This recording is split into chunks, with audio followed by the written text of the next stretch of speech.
योग वशिष्ठ महारामायण सुनते रहने के लिए हमारे चैनल को सब्सक्राइब करें और बेल आइकन जरूर दबाएं।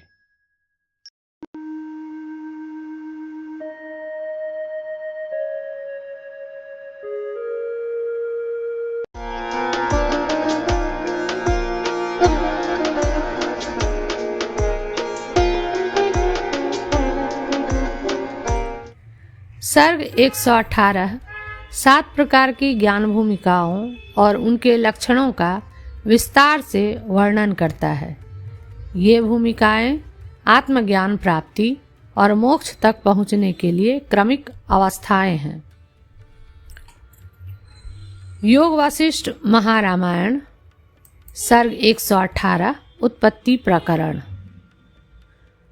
मोक्ष पर्यंत 7 प्रकार की ज्ञान भूमिका का अपने अपने लक्षणों के साथ भली भांति वर्णन। श्री वशिष्ठ जी ने कहा, हे निष्पाप श्री रामचंद्र जी, 7 प्रकार की इस ज्ञान भूमिका को आप सुनिए।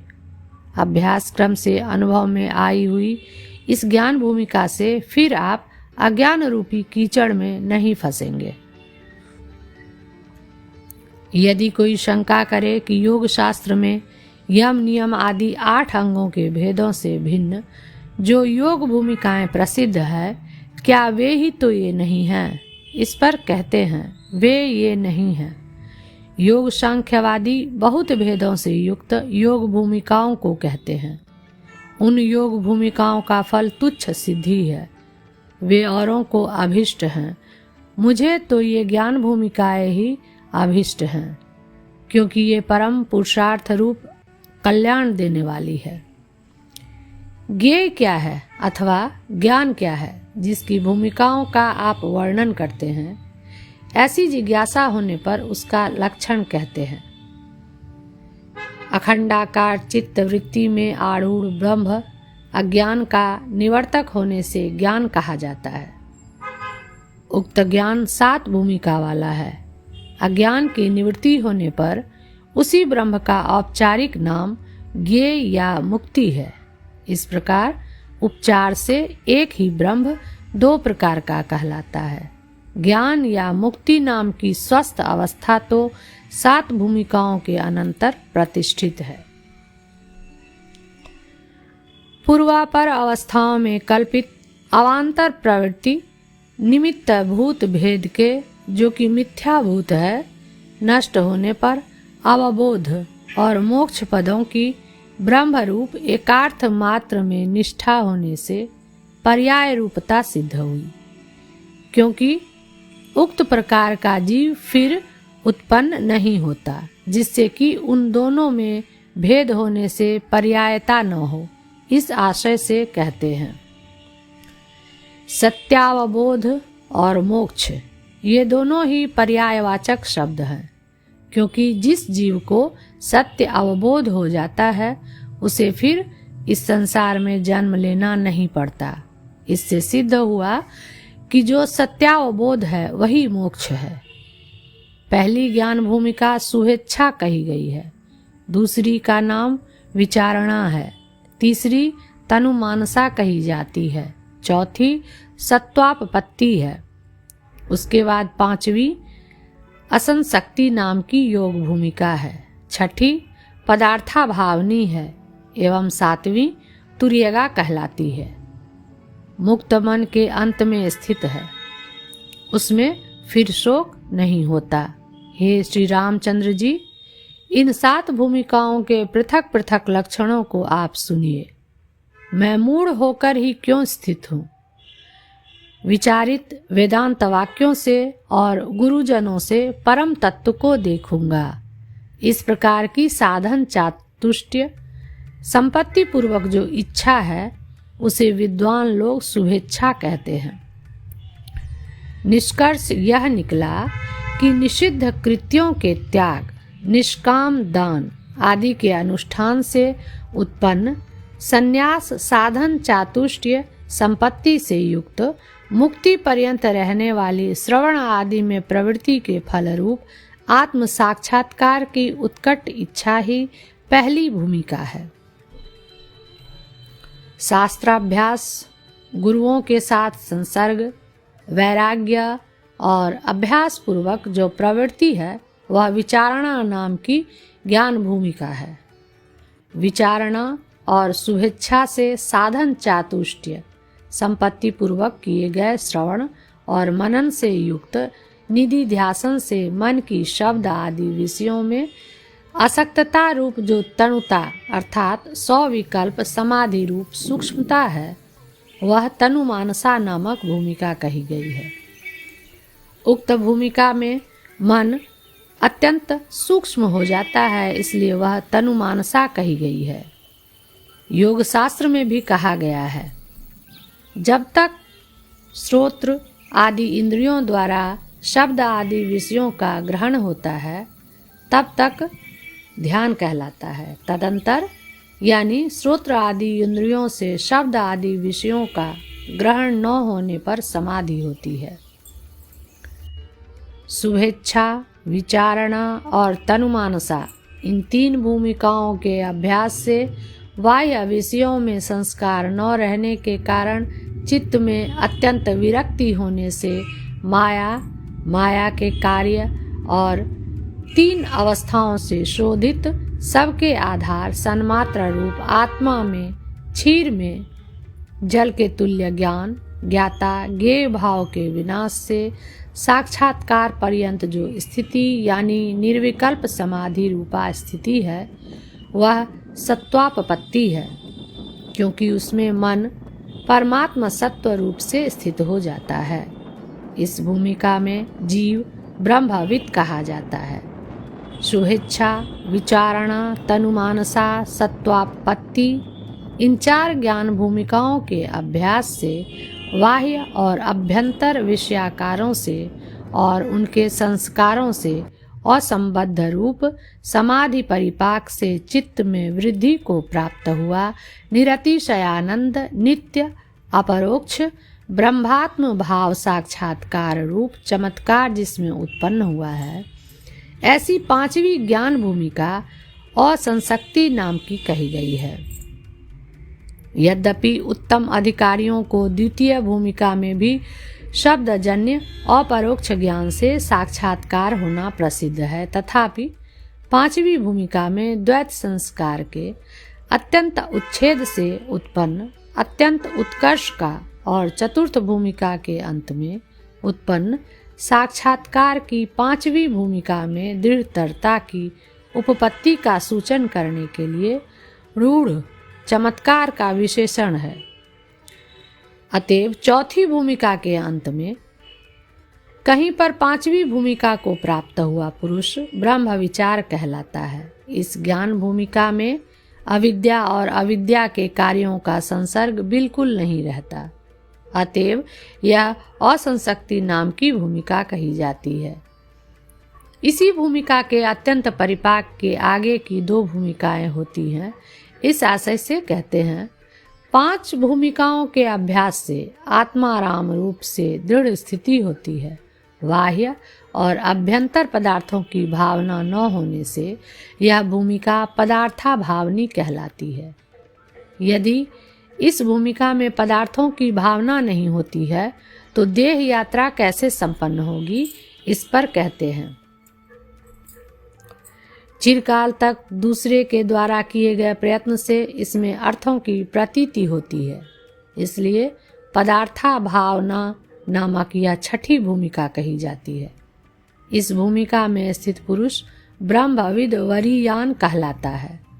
पूर्वोक्त 6 भूमिकाओं का बहुत दिनों तक अभ्यास होने से दूसरे के प्रयत्न से भी भेद की प्रतीति न होने से जो एकमात्र स्वरूप में स्थित है उसे तुर्यगा नाम की गति यानी ज्ञान भूमिका जानिए।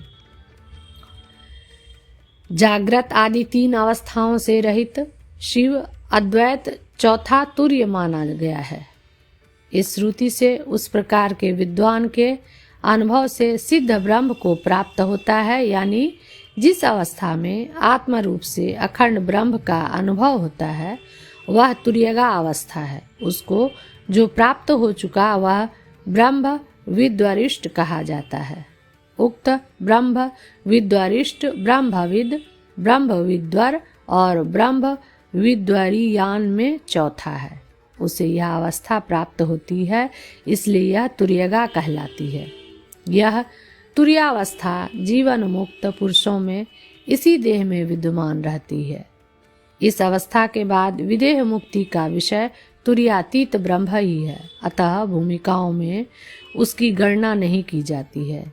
हे श्री रामचंद्र जी, जो महापुरुष सातवीं भूमिका को प्राप्त हो गए हैं, वे आत्माराम और महात्मा परम महत पद को प्राप्त हो चुके हैं। जीवन मुक्त पुरुष सुख दुख में निमग्न नहीं होते, केवल देह यात्रा के लिए छठी और सातवीं भूमिकाओं में कुछ कार्य करते भी हैं अथवा नहीं भी करते हैं या नहीं भी करते। इस कथन से किसी को उनके यथेष्टाचार की शंका न हो जाए, इसलिए यथेष्टाचार की शंका का खंडन करते हुए अपना अभिप्राय प्रकट करते हैं। पूर्वोक्त महात्मा पास में स्थित पुरुष से बोधित होकर तत आश्रमों में स्थित पुरुषों के आचार क्रम से प्राप्त हुए सदाचार का ही आचरण करते हैं, जो कि फल की आसक्ति से दूषित नहीं रहता। तात्पर्य यह निकला कि उक्त पुरुषों की यथेष्टाचार में आसक्ति नहीं हो सकी। कहा भी है, यदि तत्वज्ञानियों की यथेष्टाचार में प्रवृत्ति हो तो कुत्तों और तत्वज्ञानियों के अपवित्र पदार्थ के भक्षण में कौन भेद होगा। आसक्ति रहित व्यवहार से पुरुष को सुख दुख की प्राप्ति नहीं होती, इसको दृष्टांत पूर्वक कहते हैं।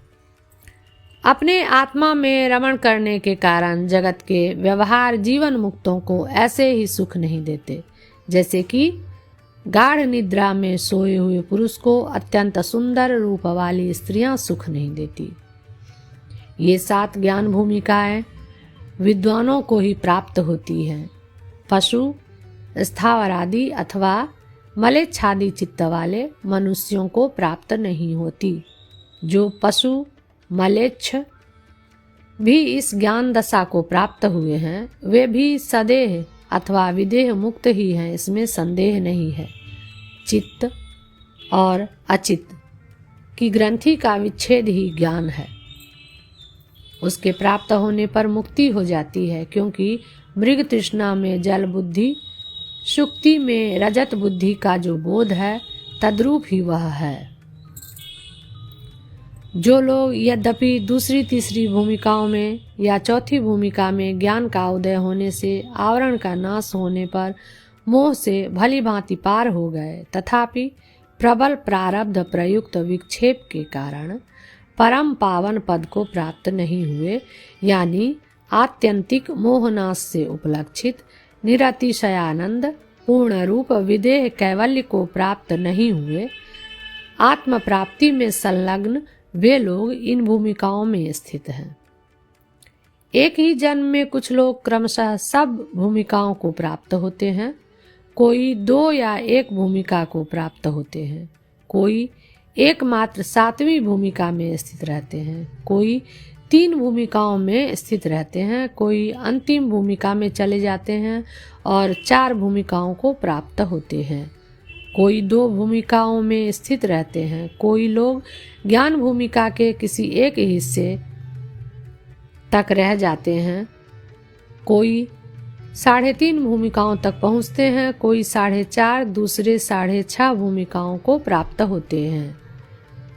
पूर्वोक्त ज्ञान भूमिकाओं में विचर रहे विवेकी पुरुष भूमात्मा के दर्शन से बाह्य और आभ्यंतर इंद्रियां, उनके विषय और उनके आधारभूत शरीर के होने वाले आध्यात्मिक आदि भेदों से भिन्न ताप के बाध रूप आत्मा के अंतः प्रवेश में उद्योगशील हैं।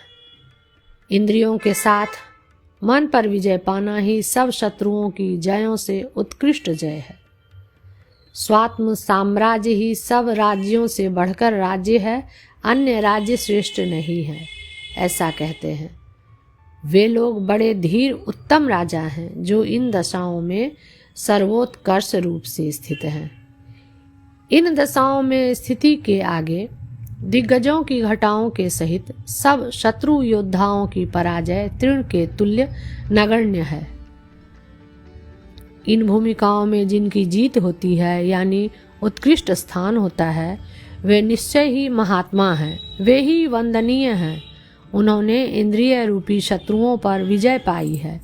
जिसने राजसूय यज्ञ किया, जो अकेला ही सारी पृथ्वी का अधिपति है, राजाओं पर शासन करता है, वह सम्राट यानी युवा स्यात् साधु युवाध्यापकः आशिष्ठो दृढिष्ठो बलिष्ठः तस्येयं पृथ्वी सर्वा वित्तस्य पूर्णा स्यात् सौ एको मानुष आनंदः।